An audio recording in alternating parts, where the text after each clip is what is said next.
Hello, my name is Mr. Pibbles, but you can call me Peter, and welcome back to our Challenge Park series here in Planet Coaster 2. Now, obviously, in our last episode, what we did is we came in and we built a lovely little Roman villa with a roller coaster and a train going through it. And away from the series, I have gone and I've themed it all up, which is quite interesting, which I suppose we should take a look at now. I'll just stick that on pause. So, obviously we've got the train and the coaster coming out here. So the train being the scenic railway, it goes through a couple of scenic bits, encapsulating themes from the park itself. So obviously we've got the piratey theme here. We've got a bit of a fairy tale theme, that's a spoiler coming up, which obviously leads down to the Roman ruins section here, which is quite fun. And then you come through here, through this little tunnel, and here's spoilers for a coming up section, and then obviously you're back into this walled garden where the coaster does the same. And yeah, as I say, what I've done away from the episode is that I've done some bits here and there, and then the other thing I've done is I've themed up fully the stations for these two and their queue lines, which is quite fun. So let's just take a little bit of a wander through here for the queue for Roman Racer. Obviously we've got a height marker and a wait time now, which is fun. And then coming in through here, obviously you've got all the pots and you've got that there. And then coming through here, you've got the staircase that you go up, which took me so long in the last episode, which is now kind of filled with scaffolding going up this statue of one I can only assume in this context is someone like Athena, and then coming out here into the station with all of the the bits saying, you know, chariots 1 to 3, and then all the way up to 16, 18, one of the two. And you have this bit here that says Parati stabiles ite, which is ready, steady, go in Latin, which is quite fun. And then obviously coming down here to this scenic railway, this has a wait time of 30 minutes, and it's a lot simpler, but it's sort of kind of made out to be the basement of this lovely little building. And there we go. So what are we doing in today's episode? Well, we are going to be theming up this garden here, putting down some bits and pieces just to make it all feel nice, and then we are going to move on to our next area of the park, which is exciting. So, without further ado, let's get on with that time lapse. Yes, hello, it is me here with the time lapse. And it is always fun to come here with a time lapse and then watch myself back having no clue what I was thinking in the moment. And you will see that very much with this first section of I had no idea what I was doing with this sort of garden-y segment for our Roman gardens. And we're just winging it mainly. Obviously, sort of, we've come quite a ways from where we were a couple of episodes ago. Obviously, like, just a couple of episodes ago, we were starting these gardens, and now we are basically done with them. We're at the end of this now with the, with the Roman villa being basically done with all of the theming in the queues and the two rides held within here being, you know, basically done. There's not really much else I can say about it, but it's fun that, you know, we are making good progress with this park, which is fun. Now, where are we in terms of, you know, recording? Well, obviously, in terms of this park, we are finishing this now. Then we've got maybe 1, 2, possibly 3 areas, and then we are completely done, which is absolutely mad to think about. But the fact that we are approaching slowly the end of the Pibbleville Family Fun Park as a series is kind of mad to think about, but there we go. There isn't much you can do about that. We can only move forward, and forward we will move. But where else are we? Well, what has just been announced by the or by Frontier, literally yesterday as of recording this, was the ever so wonderful Toy Box pack, which is releasing Thursday as of recording. It's the same with Update 8, so you can be sure that I will be having a little bit of a look through all of that. I might not do sort of an in-depth look at the Toy Box pack, because that is going to be very useful for a project moving forward. But other than that, what I am thinking is, now that we've got the Update 8 with all the festive stuff, I might do a little bit of a speed build, as it were, for sort of the festive period, kind of coming in and just making something small to showcase a little bit of this, a little bit of that, and maybe doing something that I wouldn't be able to do in this park, or indeed the next one that we're moving on to, which is, again, it's slightly mad that we're thinking now about moving on to our next park, but that is simply the way of life. Now, what was I going for with these gardens? Well, you can see that I already have the fountain in now, which is fun. So, kind of, the idea is we've got this fountain. We're now going for the other side, which we're going for a little bit of a hedged in bit with these topiaries in the middle, and it's a little bit here, a little bit there, but ultimately I just really like the way that this looks at the end of everything, so I really am in no position to complain whatsoever about this part of the park, and I'm really glad with how this Roman villa has just all turned out, and it's been absolutely wonderful getting in and creating it, which is fun. And as I say, we are slowly approaching our next area of the park, which will be a small one, but it will be a fun one. As I say, from a standpoint of kind of financial, well, from a financial standpoint in game, we are now at a point where we can start properly branching out and doing some slightly more high budget things, which is good for the next two areas. Maybe not specifically for the next area, but for the final area, it's going to be a big one, and I have some wonderful ideas about where it's going to go, so that is all going to be fun. And as I say, we are slowly kind of finishing up around here, placing some hedges around Roman Racer and copying them over to the other side with the exit for Roman Racer. And one of the things you might not have noticed, because I don't know if I mentioned it, I don't think I did in the introduction to this episode, the other thing that I have done is we've got a little photo kiosk inside the exit there, and you can buy photos on the way out, which is good and should be a nice little source of income. Not that we need it, because we are proverbially rolling in it, which is absolutely wonderful for this park. As I say, with that out the way, we can now move on to this next little section, where we are starting off with just a little bit of pathing.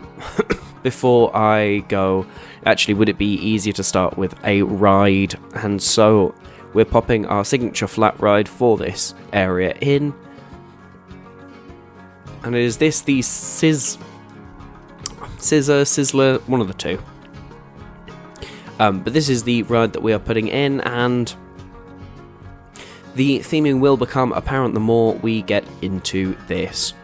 But yeah, if I have one massive gripe with the game at the moment, it's that we really don't have enough flat rides to sort of make these smaller type parks. You've got massive, big, impressive flat rides, but you don't have sort of your smaller family-orientated ones, which is a bit annoying. But there we go. And we've named this wonderful little Sizzler type ride the Millstone, because this is going to be our little fairy tale type area, which is all very exciting. It's one of the joys of having all of the base game the first game themes back in the second game is that we can get in and that we can use them all for things like this, which is good.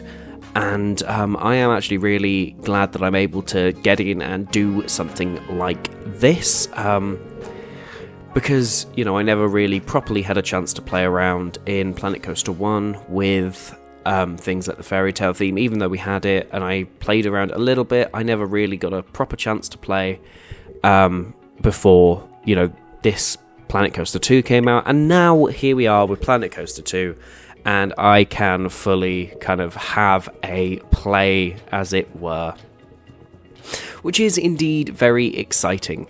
So we've put some bunting around sort of the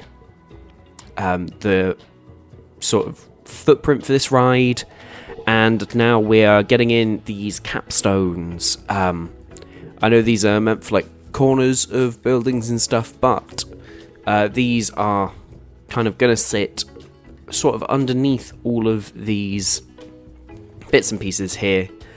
And I just like the way that this turns out, which is quite fun. So, as I say, the idea behind this is that it is called the Millstone, and it is sort of themed after millstones, as in the things that sort of you use to press, well, like these, press fruit, press grains, all of that, to make things like flour. And I did have a couple of wild ideas for where I wanted this millstone to be. You know, I started with it here, and then I went, actually, no, they'll go through it. I toyed with having the millstone up there, which looks absolutely silly. And putting that into test, you can see it. But I just don't like the way that looks. It's not really doing what I wanted it to do, so instead we go for a different route with it. So coming back up here and adding on some cogs, we are going to build a windmill. Now, people who have been around my channel for a little bit may know that I am indeed a fan of building windmills, because I built one in my Halloween park, that being the ever so wonderful Spookton, which is still available on YouTube, I believe. So if you do want to give that all a look, that's quite fun. We built a burning windmill like the one in Universal, which is quite fun. But coming here, I wanted to just get something slightly different in terms of a windmill. So instead, we are coming in here and we're placing these cogwheels. And don't ask me why I'm not sort of snapping them to position, because I don't know. You can see me very quickly rectify my mistake here by going, oh, actually, maybe this would be better if it was actually all standardized. And then we are going to come up here and place a second cog in, that being not this one. We're going to go for the same as the small one. I forgot where the small one was, so yeah, we're going to place in that one, make sure they're both deactivated, rotate that by just enough, and then by putting that there and setting them both to slow, and finally sorting out the snap to position, we can finally come in and place all of those and make it look, if we're ready, quite nice. So that there is spinning. That is the basis for this windmill. Now, I wanted to put some actual windmill sails on there, but they move automatically. And I know I could have just deactivated them, but I didn't think of that at the time. So instead, we are placing these. So we're placing these pillars in. And what we're going to do is we're going to build our own windmill sails, very much in the same way that we built them in the Spookton Scream Park, by using some marketplace type bits and pieces. And these are going to be our sails, and it looks a little bit messy, but I think it works for the project, which is all good. Yes, you can see it there. And these are all moving in the way that I wanted them to move. So bringing them up here onto the top of the scissor. And then just taking these bits and making them bigger. Just so it looks slightly better. Making sure it's lined up. And you can see it there going round. And it looks really nice. Which I really like. And then there's only one more thing we need to do. And that is connect up these two bottom cogs. Which is fun. So we are going to use some coaster supports. And we are going to... we're going to use these coaster supports at an appropriate size. And we're just going to use this and we're going to connect all of these up so that it all looks like it's spinning. And I know it's a bit more bare bones than you'd possibly expect from a windmill, but I just thought it looks slightly medieval and slightly fantasy, which is what we're going for, basically. So I can't complain too much whatsoever. And then getting rid of that one there, what we can do is copy and paste, making them a lot darker so they fit, copying and pasting like that, and that is all in there now, which is very, very fun. And you can see that they're going around and it looks really nice, and I actually really like this. And if I was very, very smart, what I'd do is I'd connect it up to the scissor itself so it actually goes along with the sequence, but I couldn't figure out how to do that because I couldn't figure out how long it was spinning for. Because there is no indication anywhere unless I'm blind, so there we go. But coming in here, it is now time to do a bit of cue placing, which is always a highlight of these episodes. It's always fun to come in, place some cue, and then figure out how wrong I have placed it. So, yeah, you can see me going, we're going to change this. So we change it by coming in here and placing these bits down, and then we're going to stick a 90 degree on it so we can get a bit of a cattle pen switchback cue, and there we go. Millstone is almost ready to go. But, I'll tell you what it needs. It needs some fencing around the queue line, and we're going to use this Viking fence, which is really fun. I do really like the Viking theme. It was actually the first theme that I properly tried out in this game, and I really like the pieces, but the biggest thing about it is that, you know, when used in conjunction with something like the Fairy Tale Pack, it actually works incredibly well for what it does. And yeah, just getting these bits in here and copying them across. You can see the way that this works, and I just like it, if I'm being honest. It's simple, but it's effective, and I think that's the best way to put it for something like this. So there we go. That is all going in, being placed down, as you know, one does with a queue line, and yeah, it is fun stuff.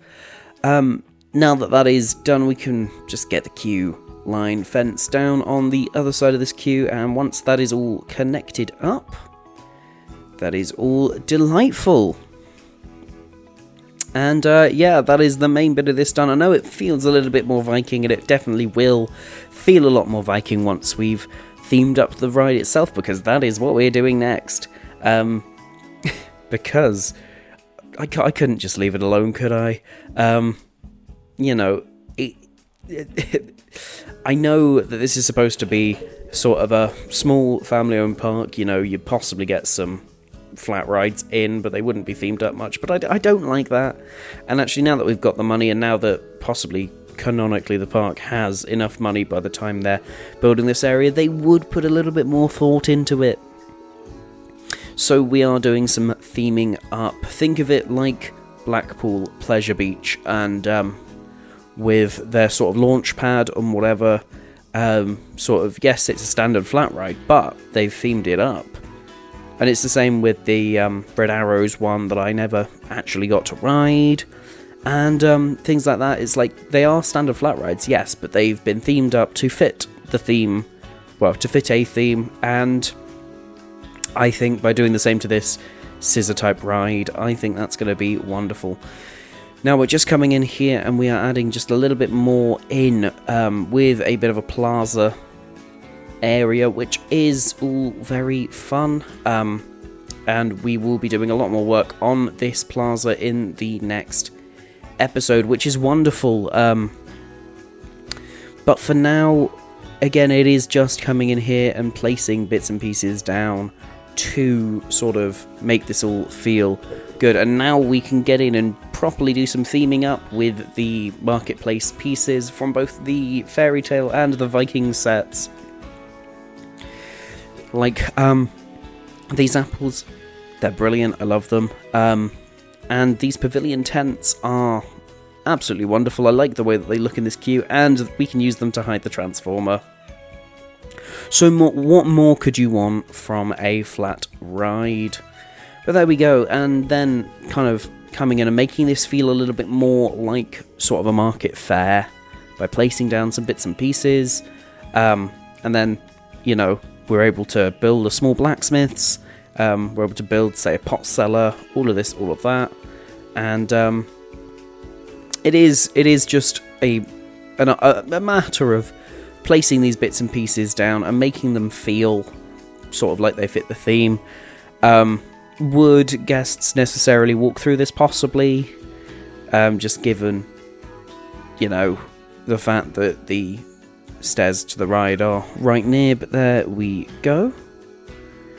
And we are finally putting our fated millstone in the middle.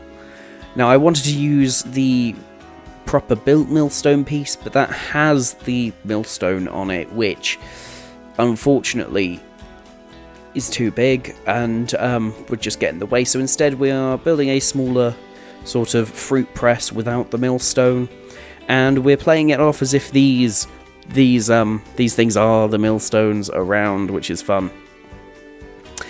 And not beating the Viking allegations, we are coming in and placing some shields.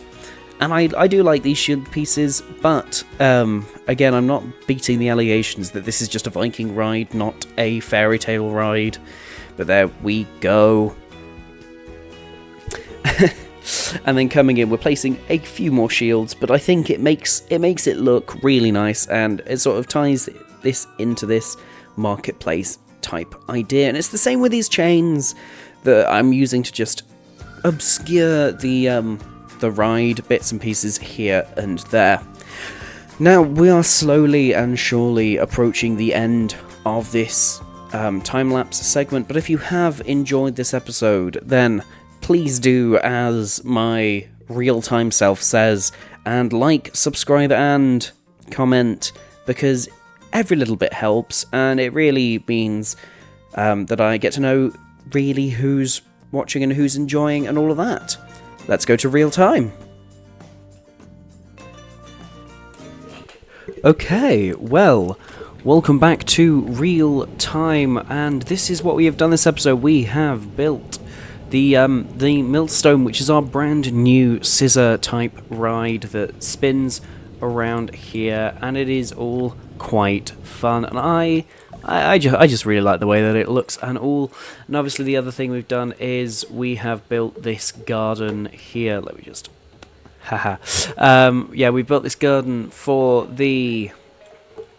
our lovely Roman villa and its adjacent rides. So if you have enjoyed this episode, then please feel free to give me a like, give me a comment, possibly even a follow if I am lucky enough, and I will see you within the next episode. Ta-ta, roll that outro.